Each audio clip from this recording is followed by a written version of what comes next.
conduct a needs assessment of the Ogden School District, and she has served as a legislative intern for the Attorney General's Office and as a project intern for Ogden City's Business Development Department. Please welcome all of our panelists to the stage.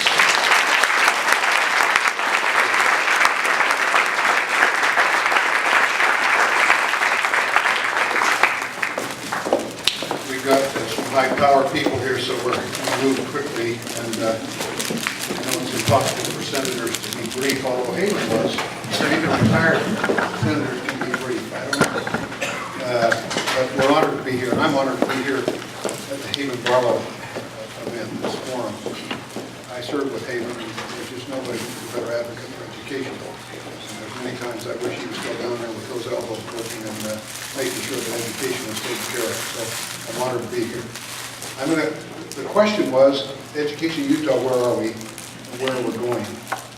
I'm going to turn to the panel and just ask them to just give us 2 or 3 minutes quickly of their view of that. I want to underscore this, and this is dangerous. We had a pretty good session, and education got treated fairly well compared to the last 4 or 5 years. And I feel like somebody that's been in prison and had been starved for 5 years finally got a good meal and doesn't want to rattle the cage because he's afraid he won't get fed again. So with that in mind, we're going to start maybe, Nicole, why don't you start down at that end and just give us your thoughts about Education Utah, where are we going? Well, I have the opportunity to volunteer in my local elementary school and have seen, particularly in the last year, a lot of excitement since the passage of Senate ACT 4, actually, from the 2012 session, and see a lot of the administrators and the teachers getting really excited about the tools that are coming with that and are incorporating a lot of that willingly. And I see a lot of that trickling down and benefiting the children as well. So that is a positive thing. Senator Osmond, welcome to Weber County. Thank you. It's good to be up here. I'm a little nervous about this thing, so I'm just going to hold on to it. There we go. I'm an Osmond. I'm used to having a microphone in my hand. So I can't help it. I just wanted to say that I think that we are on the cusp of greatness in public education here in Utah. I think there's broad awareness and understanding of the challenges that we face now in the legislature as well as in the public. That we understand that things do have to change, that we can't continue doing the same thing and expect a different result.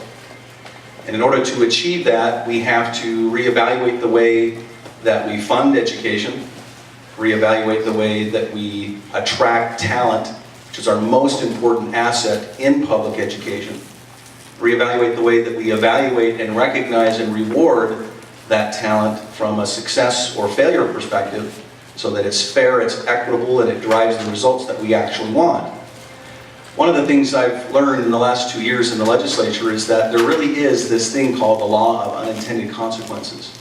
And I think that it's reflected in many of the policies that we've implemented in the state, though motivated from the right core, the right purpose, have had some detrimental effects on public education that I think we now need to start transitioning. And I believe that there is the will, both politically and from a financial perspective, for us to invest in the success of our public education infrastructure. And it cannot, and I'll wrap with this, I know it's hard for me to be brief, but I'll wrap with this, that I really believe that Utah is unique. We cannot compare ourselves across the nation and say this is where Utah fits, because we have a unique culture, unique values, a unique commitment to public education, and unique challenges that we have to address, and we've got to be willing to think outside the box in order to move the dial. Thanks. Thank you. I have a very eloquent opportunity to work with Senator Osmond. He's an amazing senator. He stepped in and moved forward very quickly. I'm more of a nuts and bolts guy, and I think as I look at our education, I actually serve on appropriations for higher ed. I serve on the Senate Education Standing Committee with Senator Osmond, and I've served on the Excellence Education Commission with and some of the other folks that are there, and certainly Superintendent Chumway. Superintendent Chumway and I became good friends a year ago, and through the legislative session, and I was disappointed to see him leave. I thought he was a great educator. Let me just take, Senator Osmond, I think, has very eloquently stated the position that we're in the state of Utah. And I think we've got some great opportunities to move forward, and we've got some tremendous challenges. As we look at our budget next year, I don't think we can plan on, without maybe some changes and looking at the revenues and so forth, we're going to have to look at problems that we have in things like Medicaid. Medicaid could become an 800-pound gorilla that eats our budget if we're not careful with it. And so much of that is dependent upon what the federal government does. And that's one of the problems and one of the things we're really faced with right now. I think there's a couple of other things I'm going to mention very quickly. One is, I think technology is going to be one of the things that can save us or break us. And we need to be careful about how we handle technology in the future and how we purchase it. I will say that right now, I think we're buying technology wrong in the legislature. And that's because the legislature is buying it. Somehow, we need to make sure that with technology comes the training, and not only in the teacher side of the technology, but also on the administration side. We need to make sure everyone that we buy it, we know what it is when we buy it, and then we train everyone to use it properly. I think I could probably go into a lot of school districts in Davis, Weber County, where I'm more aware of things, and I could show you technology that's being used as doorstops. And the reason it is because we purchased it as legislators. And Superintendent Chumway taught me that through a process we went through last year. And we have done some things that we're kind of moving away from that, but we need to focus on how we buy that because we're wasting a lot of money, I think, in that area. Senator Osmond certainly mentioned the cultural change. I think we're all going to have to change a little bit in the way we look at education and the way we fund it. And then I think another big component, I think the 2020-66 program that we're entering into is that we've got to bring our business community into our education system. And the reason being is, if we look at the way we're structured, business is the innovator. Business innovates and brings new things into the marketplace or into the way we move forward. And technology is one of those. But we need to make sure we look at the business sector and how we can use them in our education system. And that isn't just businesses releasing employees to go read to students. It's bigger than that. And I think we've seen a glimpse of it with 2020-66, but there's a bigger picture there that we have to finish developing. Thank you. Why don't you guys keep that one all? Not that I don't want to speak into the same microphone with two senators, but I appreciate being here today.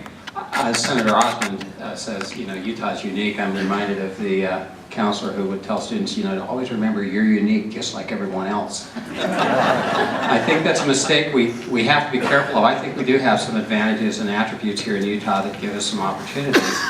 But the challenges we face here, it's not like we have some special recipe that we can succeed without doing the basics.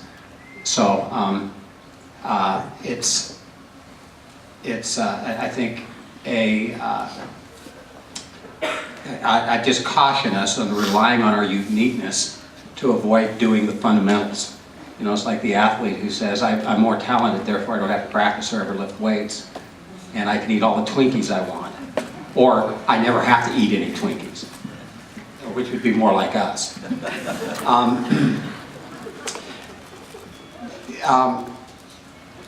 Nolan, you mentioned, you feel like a person who finally had a good meal, and that takes us to where are we?